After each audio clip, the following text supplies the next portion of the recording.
PPP पिता पुत्र private limited Congress होगी। कांग्रेस इन्होंने खुद किया। चुनाव से पहले 18 तारीख को रोहतक के अंदर जब रैली की थी तो मैं उस मंच पर भी उपस्थित था कि मैं आज पूर्ण रूप से कांग्रेस से चौधरी भूपेंद्र सिंह हुड्डा ने कहा मुक्त होकर आया हूं। आज मैं कांग्रेस से मुक्त होकर आया हूं और वो कांग्रेस नहीं रही, दिशाहीन कांग्रेस होगी। और मैं 370 का समर्थन करता हूं, वो तो पूरा ही देश कर रहा था। और मैं पार्टी की घोषणा चंडीगढ़ 21 तारीख को मीटिंग बुला रहा हूं, वहां करूंगा। 4 डिप्टी सीएम बनाऊंगा, अलग अलग जातियों से लूंगा। ये सब नौटंकी थी, ये ढोंग था। शाम को अमित शाह का फोन आ जाता है कि नहीं, आपने कांग्रेस में ही रह के कांग्रेस का बंटाधार करना है। और वो बंटाधार आज राज्यसभा के चुनाव होते हैं।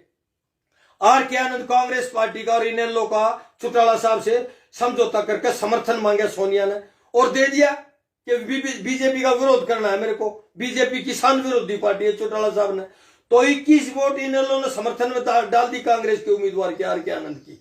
लेकिन सुभाष चंद्रा बीजेपी ने इंडिपेंडेंट खड़ा कर रखा था, उनके पास कुछ वोटें बचती थी, तो 26 वोट बीजेपी के पास थे और 36 वोट साझा उम्मीदवार आईएनएलडी और कांग्रेस के पास थी।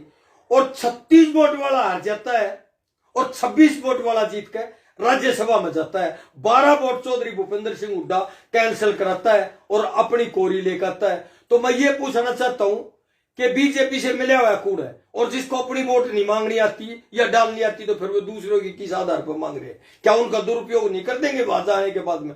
उसके बाद में माननीय दीपेंद्र जी को चुनाव लड़ा जाता है तो मिली भगत करके बीजेपी उम्मीदवार ही नहीं चाहती। उसके फिर अब चुनाव होता है 2 राज्यसभा का, तो फिर बीजेपी दूसरी सीट के ऊपर उम्मीदवार उतारती है। बीजेपी के पास 26 सीट है, कांग्रेस के पास 31 सीट है। और अपनी जेब मिटने के लिए, अपनी जलालत को दबाने के लिए, अपनी जो काले काम किए उन पर पर्दा डालने के लिए यह पूछा जाता है कि अब इन्हें तो बीजेपी उम्मीदवार की वोट डाल दी, अब इन्हें बीजेपी उम्मीदवार की वोट नहीं डाली, अब इन्हें विनोद शर्मा के लड़के की वोट डाल दी। और विनोद शर्मा का दूसरा लड़का जेल में था तो उसने चौटाला साहब की अपने पिताजी की तरह वहां सेवा की है और उनके ऊपर, उस परिवार के ऊपर एहसान था और वो उन्होंने कहा मैं एहसान फरोश नहीं, इस एहसान को वोट के रूप में इसका समर्थन देकर मैं उतारूंगा। तो ये तो बात हुई अभय सिंह की। पर मैं ये पूछना चाहता हूं जिसके पास अपनी वोटों का हिसाब नहीं, पहले कांग्रेस अपनी वोट तो बता दे कहां गई, क्रॉस किसने की? एक एमएलए था, जहां इन्होंने कैंप लगाए, रात को भूमिगत हो गया और वो भूमिगत हो गए, उम्मीदवार के घर देखा गया। और जो कैंप के अंदर एमएलए लेकर गए थे, ये जहां लुकते फिर रहे थे, छिपते फिर रहे थे, दूसरे राज्यों में कैंप लगा रखा था, तो वो कैंप में तो रहा। और दिल्ली से भी इन्होंने कैंप लगाया, जहां जाइए, जहां भी रुके, किसी होटल में रुके, हरियाणा निवास में रुके, जहां भी रुके, वहां से रात को एक एमएलए तो गायब ही हो गया। और वो एमएलए जब सुबह ये जाती है तो ये जो भी इकट्ठे गए थे, बस से उतरे, सब एमएलए को उस गाड़ी में भी देखा गया और उतर कर जाते हुए भी देखा गया, क्योंकि वहां तक उन्होंने ड्रॉप किया।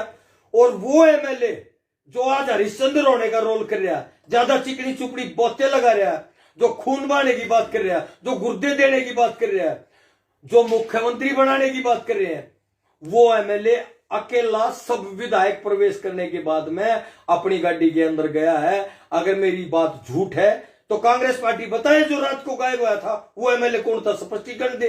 क्यों ठंडे बस्ते में डाला जा रहा है?